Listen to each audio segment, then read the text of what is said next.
And welcome back to Hannity. So earlier today, while I was at the White House, the press secretary, Sean Spicer, he gave me a tour of the briefing room. Take a look at this. There's something deeply disarming about watching a man who built his entire life on conviction, power, and hard facts suddenly lower his guard. Sean Hannity, a name synonymous with conservative talk, fiery debates, and unapologetic opinions, did just that recently. At 63, after more than 3 decades in the public eye, the veteran broadcaster let his armor crack, revealing a side that few imagined existed. For years, America saw Hannity as a force of nature, relentless, articulate, unbending. But behind the microphones and cameras stood a man with his own unspoken stories, a man capable of deep sentiment and reflection. And when he finally opened up about the woman he called the love of my life, it shocked even his most loyal fans. This wasn't about politics. This was about love, faith, and the long road between ambition and peace. It was a moment that blurred the line between the man and the myth, and made millions realize they might not have known Sean Hannity at all. Sean Hannity has spent decades shaping the American conversation.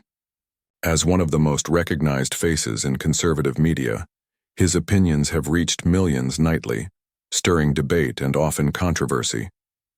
From television screens to radio waves, his voice has become a fixture in American households. But even the loudest voices have quiet moments.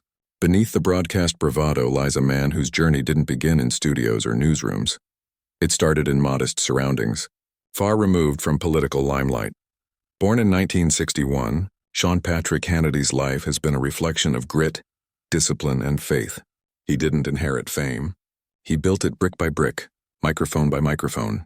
But as his career grew, so did the walls around his personal life. Until now, his confession wasn't rehearsed or polished. It came from a place of vulnerability, shaped by decades of struggle, sacrifice, and rediscovery.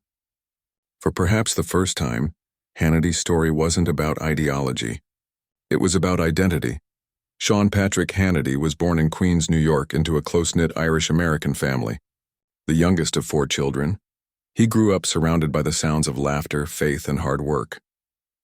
His father, Hugh Hannity, served as a family court officer while his mother, Lillian, worked as a corrections officer at a county jail. Together, they instilled in their children the virtues of discipline, honesty, and perseverance. Life wasn't luxurious, but it was filled with love and lessons. In the small neighborhoods of Franklin Square, Long Island, young Sean learned early what responsibility meant. Money was earned, not given. Dreams required effort, not luck.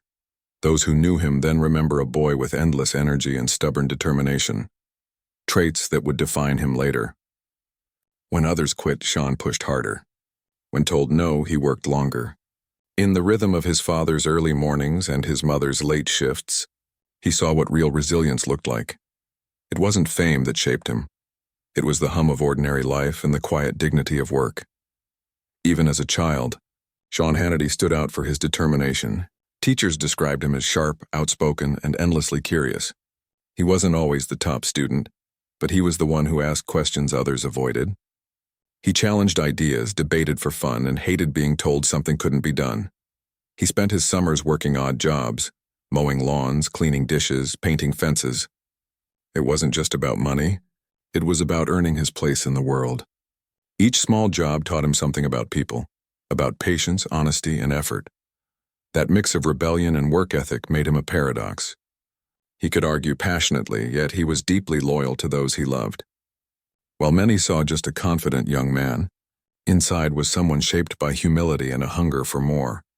And somewhere in those formative years, while most boys dreamed of fame or fortune, Hannity was already listening to voices on the radio that spoke with conviction.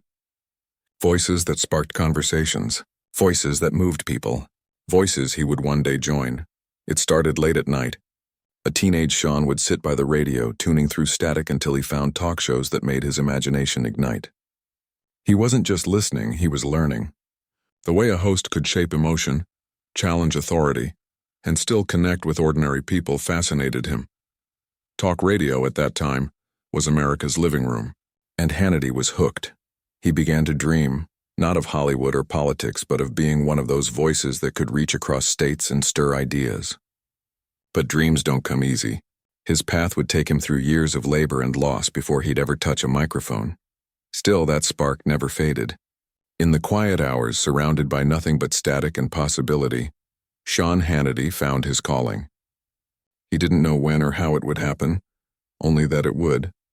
Hannity's early years were defined by hustle. He was never afraid of hard work. I was a dishwasher at 12, a cook at 13, a busboy, a waiter, a bartender for years. Then I was a painting contractor. I hung wallpaper. I framed houses. I was doing construction. Each job wasn't just a paycheck, and it was preparation. He learned discipline from long hours and humility from hard labor. He learned how to speak with people, how to listen, and how to find meaning in effort. But he wanted more than survival. He wanted purpose. He began calling into local radio stations, listening to talk shows obsessively and studying hosts like they were professors. He knew the odds were against him, but he didn't care. When you grow up working class, ambition isn't arrogance, it's survival. And then, one day in Santa Barbara, California, opportunity called. In Santa Barbara, Hannity discovered that a local college station needed a volunteer host. No pay, no audience, no prestige, but to him it was everything. He walked in with nothing but passion and persistence. His first shows were rough around the edges, sometimes awkward, often fiery. But they were authentic. His raw honesty and unfiltered opinions caught attention quickly. From that tiny booth, he began to build momentum. Listeners noticed his energy, even when they disagreed. He wasn't just another voice, he was someone who meant every word. That authenticity would become his trademark. He wasn't perfect, but he was real. The road from that small California station led Hannity to bigger markets, Alabama, Georgia. Each stop brought more experience, sharper skills, and a growing audience. By the early 1990s, producers began to take notice. His confidence behind the mic and ability to challenge anyone, anytime, made him stand out in a field of voices trying to sound the same. America was changing. Politics was becoming entertainment, and media was becoming war. Hannity's style, bold, unwavering, and unapologetic, fit the moment perfectly. He was no longer a volunteer host. He was a rising force in conservative broadcasting, and his next step would take him from radio to television, and from anonymity to stardom.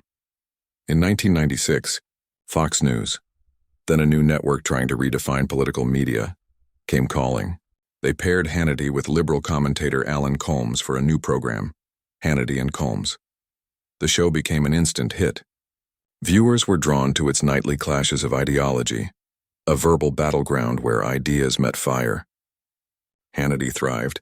His command of facts, timing, and conviction made him impossible to ignore. Within months, his face became a symbol of American debate. This was more than success. It was validation for every long night, every low-paying job, every risk he took. The kid from Franklin Square had made it to prime time.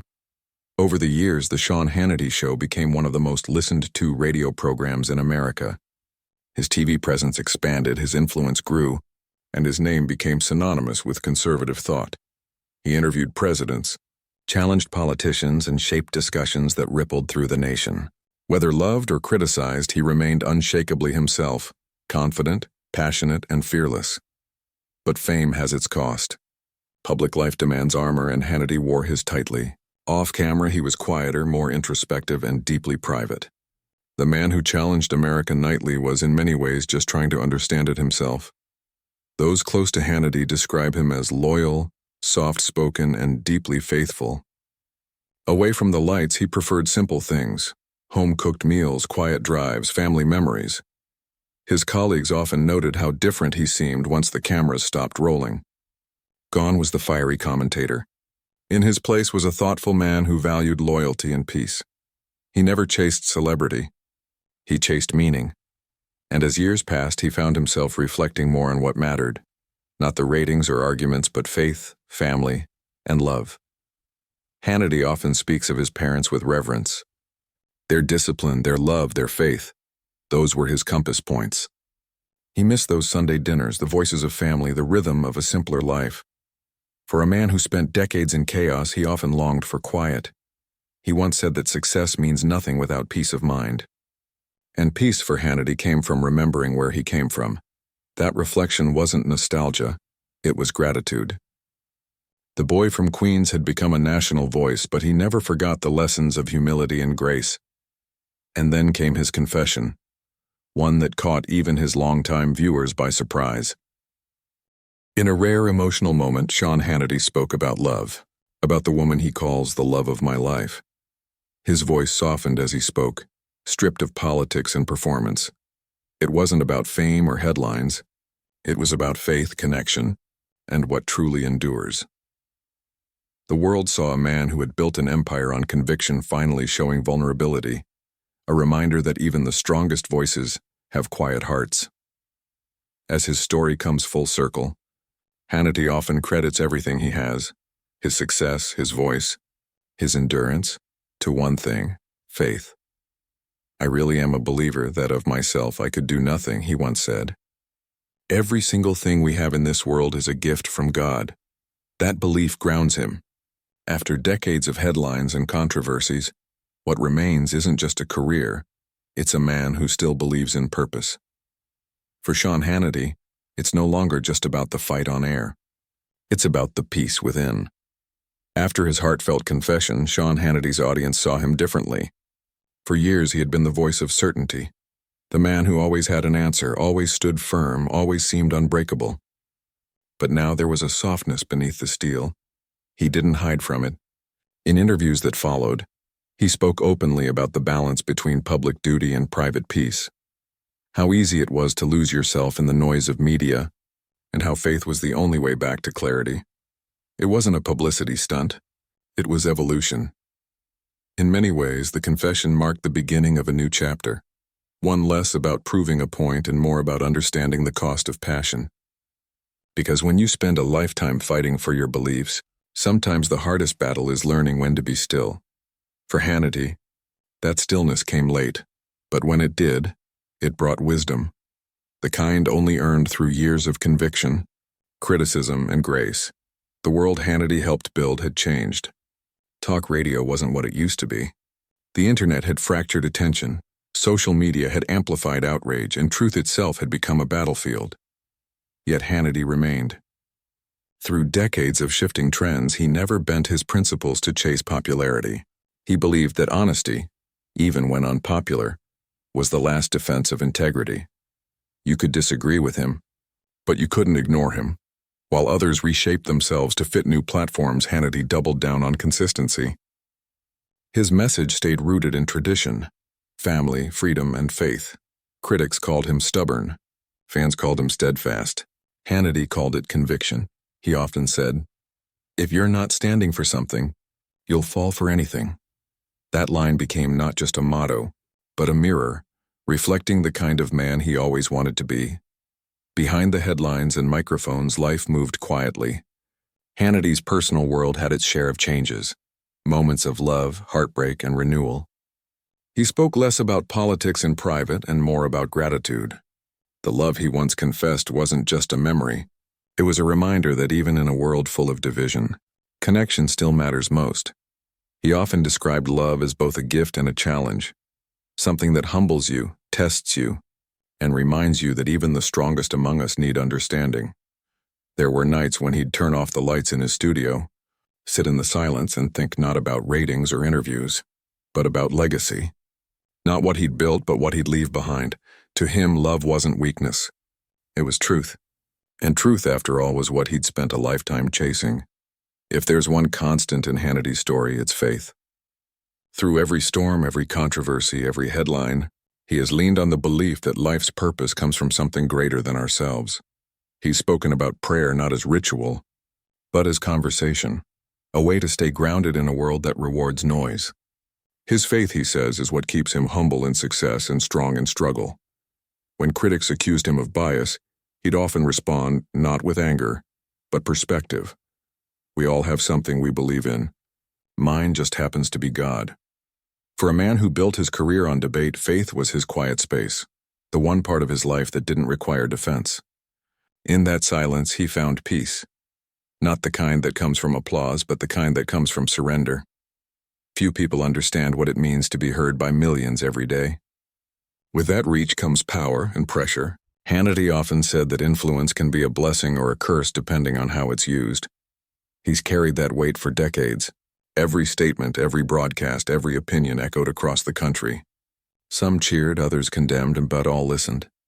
That kind of spotlight can harden a person, but Hannity learned to see it differently. He didn't crave control. He sought connection. His goal wasn't to be right all the time. It was to start conversations that mattered. Still, influence is lonely. The higher the platform, the smaller the circle of trust. Over the years, Hannity became selective about who truly knew him. Not the broadcaster, but the man. The one who still prayed before bed, still called his kids first thing in the morning, still believed kindness was stronger than argument. After decades in the public eye, Sean Hannity's legacy is more than just ratings or recognition. It's resilience.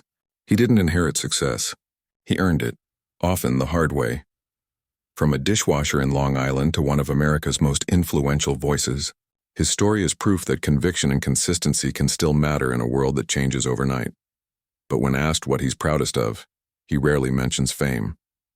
He talks about staying true to himself. Legacy to Hannity isn't about applause. It's about impact. It's about knowing that despite the noise, your voice meant something, even to one person. And in quiet moments, he admits that legacy isn't built on victories. It's built on endurance, on showing up even when it's hard. The world sees Sean Hannity as a symbol of politics, media, and sometimes division. But those who know him personally describe someone entirely different. He's the man who still checks in on old colleagues, who quietly donates to causes he believes in without telling anyone, who remembers the names of people most would forget. He's human, flawed, passionate, protective, and deeply loyal. Behind the fierce commentator is a man who values the same things his parents taught him decades ago: faith, honesty, and effort. The same kid who once framed houses and scrubbed dishes now frames national conversations, but hasn't forgotten what it feels like to earn a living with your hands. And maybe that's why people still listen. Because even after all these years, Sean Hannity still sounds like one of them. A man who's seen success and struggle, faith and doubt, and who still believes in something bigger than himself. If there's one message Sean Hannity wants to leave behind, it's that belief in God and country and truth still matters. He's often said that you don't have to be perfect to make a difference. You just have to be persistent. His story proves that greatness isn't found in ease but in endurance. And while the world debates, divides, and drifts further apart, Hannity's journey reminds us of something simple. Behind every strong opinion is a human being with a story. For him, that story began with a boy listening to talk radio in Queens, and continues with a man who, even after decades of noise, still believes that faith and love are louder. Sean Hannity's life reads like a testament to persistence, a man who turned ordinary beginnings into an extraordinary voice. He has weathered storms, faced critics, and built an empire from sound and conviction. But what defines him now isn't the volume of his words, it's the quiet strength behind them. He once said, "You learn the most not from victories but from battles that test your soul." And maybe that's the real story. Not just of Sean Hannity, the broadcaster, but of Sean Hannity, the believer, the man who found faith in noise, love in chaos, and peace in purpose. Because in the end, when the microphones turn off and the lights go dim, what remains isn't fame, it's faith.